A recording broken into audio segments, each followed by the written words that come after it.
Arestado ang sarong lalaki sa pigkasang bypass operation sa Zone 5 Barangay Bagakay, Tinambak, Camarines Sur, alas 12:58 ninudto kaining Martes, Enero 7. Binisto ang suspect na si Salvador Buboy Beltran, 27 anyos, residente kan Zone 7 Barangay Salvacion, parehong Banwaan. Na-recover sa iya ang treseng pakitin ng pigtutubudan na shabu na may gabat na 24.3 gramo na nagkakantidad ng 175,240 pesos. Nakuaman sa iya ang sarong kalibre 45 badil na may unsing bala. Tulong bulan naman na pigmamatyagan kan otoridad ang hiro kan suspect antes na ibaybas. Actually, yung project o yung target is na-develop ito way about 3 months ago. Kasi medyo, I would say, malaking target, medyo may pagka-high profile. So it requires intensive monitoring, intelligence work,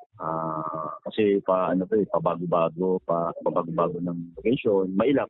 Naaresto ang suspect sa pinagsararong pwersa kan Provincial Intelligence Unit, Provincial Police Drugs Enforcement Unit, asing kan Tinambak Municipal Police Station. Nasa kustodiya pa siya kan Tinambak Municipal Police Station, asin naaatubang sa kasong pagbalgar sa Republic Act 9165 o Comprehensive Dangerous Drugs Act of 2002, asin pagbalgar sa RA 10591 o Comprehensive Firearms and Ammunition Regulation.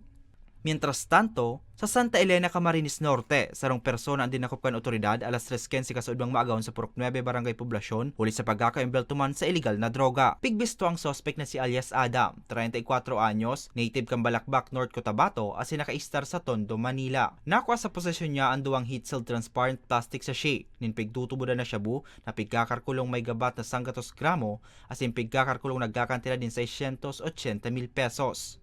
Sa presente, nasa kustodiya pa kang kapulisan ang suspect para sa magkakanigong dokumentasyon asin disposisyon. Naaatubang man siya sa kasong pagbalgar sa Republic Act 9165 o Comprehensive Dangerous Drugs Act of 2002.